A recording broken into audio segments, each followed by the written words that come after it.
بسم اللہ الرحمن الرحیم۔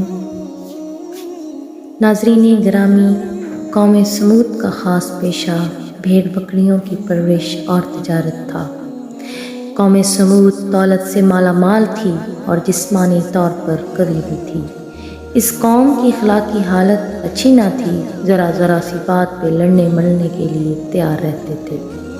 بے گناہ لوگوں کو قتل کرتے، کمزوروں کا مال ہضم کرتے اور ان پر ظلم ڈھاتے تھے۔ بتوں کی پوجا ان لوگوں کا عام شیوا تھا۔ اس قوم کو راہ راست پر لانے کے لیے اللہ نے حضرت صالح علیہ السلام کو نبی بنا کر بھیجا۔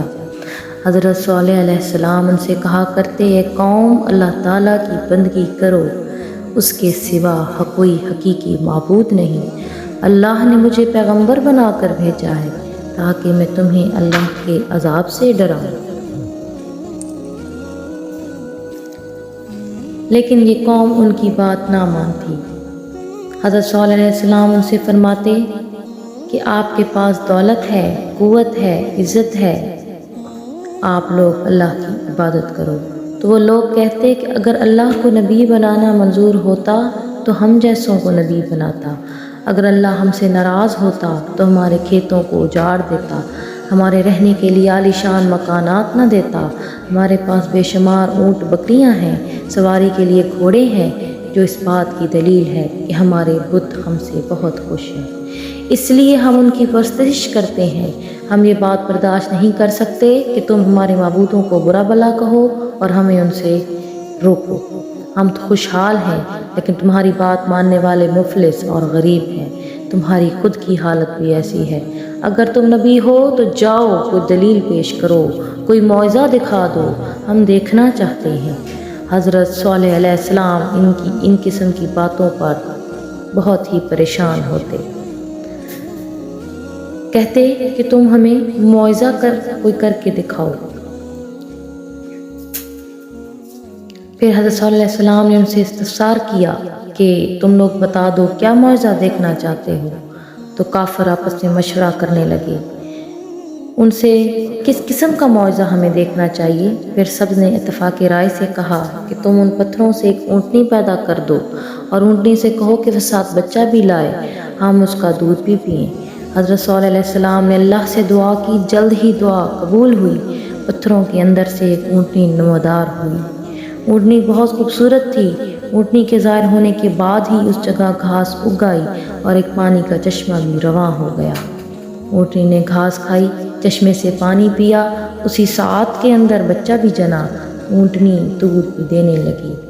کافروں نے جو معجزہ طلب کیا تھا ویسے کا ویسا پورا ہو گیا، اور اس کے پورا ہو جانے کے باوجود یہ قوم اپنی ضد پر اڑے رہے اور کافروں نے کہا کہ ہم ایمان نہیں لائیں گے۔ پھر کافروں نے ایک نئی روش اختیار کی اور اونٹنی کو تنگ کرنے لگے۔ اونٹنی جب پیاس سے تڑپتی اور کنویں کے پاس جاتی تو اسے پانی نہ پینے دیا جاتا، اونٹنی کو مارا جاتا اور پھر اس کا چلنا پھرنا دو بھر کر دیا گیا۔ وہ اذیت کے مارے کراتی رہتی، لیکن کافروں کو رحم نہ آتا۔ حضرت صلی اللہ علیہ السلام ان سے متعدد بار کہہ چکے کہ اونٹنی کو اذیت نہ پہنچاؤ، اسے چرنے دو، جہاں جانا چاہتی ہے جانے دو، اگر پانی پینا چاہے تو اسے پیاسا نہ رکھو۔ ایک دن اونٹنی چشمے سے پانی پیے گی، دوسرے روز تم اور تمہارے جانور پانی پئیں گے، اس سے نہ تمہارے معمول میں کوئی فرق آئے گا نہ اس کے، اور اللہ سے ڈرتے رہو اور اس کی عبادت کرو۔ تم جو کچھ کھاتے پیتے ہو وہ سب کچھ اللہ ہی تو دیتا ہے، یہ سب کچھ اسی کا کرم ہے، تمہارے بت تمہارے کوئی کام نہیں آتے۔ قوم سمود باز نہ آئی، حضرت صالح علیہ السلام کی باتوں پر عمل نہ کیا۔ ایک روز اچانک حضرت صالح علیہ السلام کی اونٹنی کو قتل کر دیا گیا۔ قتل کی خبر جب آپ علیہ السلام کو ملی تو آپ علیہ السلام صدمے سے نڈھال ہو گئے، آپ کی آنکھوں سے آنسو جاری ہو گئے۔ پھر آپ نے اپنی قوم سے فرمایا، عنقریب تم پر اللہ کا عذاب آنے والا ہے، تم اس عذاب سے نہ بچ سکو گے۔ اس کے بعد ہی آسمان پر بادل گرجنے لگے، پھر بجلی چمکی اور اس کی کڑک اور گرج کی آواز سے پوری قوم ہلاک ہوئی۔ جو لوگ آپ علیہ السلام پر ایمان لائے اللہ نے انہیں بچا لیا اور جو لوگ اس تباہی سے بچ گئے وہ عرب کے مختلف علاقوں میں آباد ہو گئے۔ ناظرین گرامی، کہا جاتا ہے قوم سمود کی تباہی اور بربادی کے آثار حجاز اور شام کے درمیان سمانے عبرت کے نشانات چھوڑ گئے ہیں۔ غزوہ تبوک کے بعد جب اسلامی لشکر تباہ شدہ آبادی سے گزر رہا تھا تو انہیں پانی کی اشد ضرورت محسوس ہوئی۔ وہاں پانی کا صرف ایک کنواں تھا۔ لشکر نے آٹا گوندھنے کے لیے پانی لیا تو نبی کریم صلی اللہ علیہ وآلہ وسلم رسالت مآب نے فرمایا، جس بستی میں اللہ نے اپنا عذاب نازل کیا اس جگہ کی کوئی چیز استعمال نہ کرو۔ تو اس سے ثابت ہوا ناظرین گرامی کہ جو قومیں اس رب کے خلاف اعلان جنگ کرتی ہیں تو پھر اس کے قہر اور عذاب سے بچ نہیں پاتی۔